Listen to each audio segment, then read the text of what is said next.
உள்ளுக்குள்ளே பயம் எப்பவுமே ஓடிட்டே இருக்கும் ஆண் மனசுல.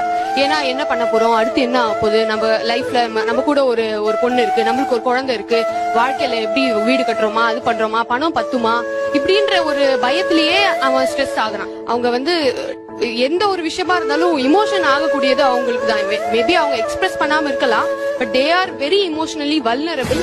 அண்ட் அவங்க சொன்னாங்க ரொம்ப ஃப்ரீ மைண்டா இருக்காங்க ஆண்கள்லாம், எதுவுமே டேக் இட் ஈஸின்னு எடுத்துப்பாங்க அப்படின்னு சொல்லி. இந்த ஃப்ரீ மைண்டா இருக்கிறது அப்படின்றதே ஆண்களுக்கு இல்ல. அது வேணா வெளி தோற்றமா இருக்கலாம், பட் தேர் வெரி ஸ்ட்ரெஸ். ஆரம்ப கட்டத்துல அவன் ஜாலியா தான் இருக்கான், அவனுக்கு இந்த பயம்லாம் கிடையாது. ஒரு லைஃப்ல எல்லாருக்கும் ஒரு யூ டர்ன் இருக்கு. அந்த யூ டர்ன் டயத்துல மட்டும் அவன் அந்த பேஸ கிராஸ் பண்ணுவான். அதுக்கப்புறம் திரும்பவும் பழையதை predominantly he's happy. ஹாப்பியா இருக்கான் அப்படிங்கறது ஒரு மாயை.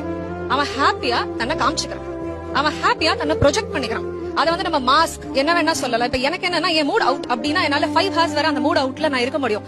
ஐ personally feel man knows the art of living, the temporary living. அந்த ஆர்ட் ஆஃப் டெம்பரரி லிவிங் ஆணுக்கு பெண்ணை விட ஹீஸ் பிளஸ்ட் அப்படின்னு நினைக்கிறேன். இப்ப இங்க இருக்கும்போது ஒரு ஸ்ட்ரெஸ் இருக்கும், இங்க இருந்து இங்க இறங்கின உடனே அவன் அந்த ஸ்டேஜ்ல என்னவோ, it doesn't mean that he let out everything and he's just moving on to a new thing. He just pass it, he break it, he put a pass there and he goes there and again he comes back to the stage.